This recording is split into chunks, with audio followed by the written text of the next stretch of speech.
Hello, my name is David Day, and on behalf of my co-author Lisa Dragoni, we'd like to share with you a few short videos about our article recently published in the Annual Review of Organizational Psychology and Organizational Behavior. The topic of this article was leadership development, and particularly taking an outcomes-oriented approach to understanding how time and levels of analysis influence leadership development.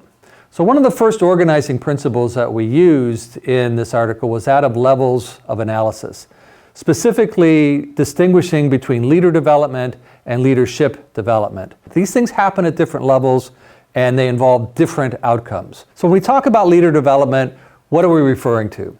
What's a concise definition of leader development? Well, the one that we've adopted for the article is that leader development is the expansion of individual capacity to be effective in leadership roles and process. Note that the focus of that definition is on expanding capacity, not necessarily effectiveness. That's how the capacity is applied. A different organizing principle that we used in the article is that of time.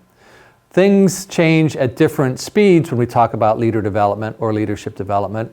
And what we've attempted to do is to try to identify things that happen more proximally and distinguish them from things that happen more distally in developmental processes. When we talk about more proximal outcomes of leader development, one is this notion of skills and competencies, and that's something that's pretty standard in the literature. But we've augmented that with another important aspect of leader development, and that is self-views. When we talk about leader self-views, we're really referring to three things.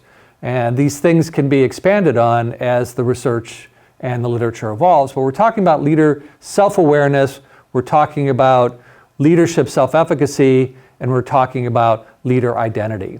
These are important processes that support the development of skills and competencies. So when we talk about leader development from both a research as well as a practical standpoint, we need to focus on, first, those proximal outcomes.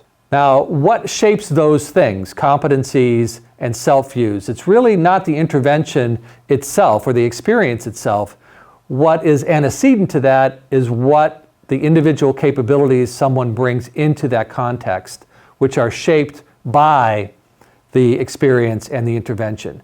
More long-term, more distal outcomes, we've looked to developmental psychology in things like hierarchical complexity, around dynamic skills theory, around sophisticated sense-making that are much more difficult and long-term to bring about, but nonetheless are important in terms of matching the complexity of leaders with the complexity in their environments. These are much more longer-term, more holistic kinds of outcomes in leader development. The proximal outcomes of self-views and skills and competencies lead to these longer-term outcomes as they are matched to the practice and support that leaders have across time. In the next video, I'll elaborate more on the practical implications associated with this framework for leader development.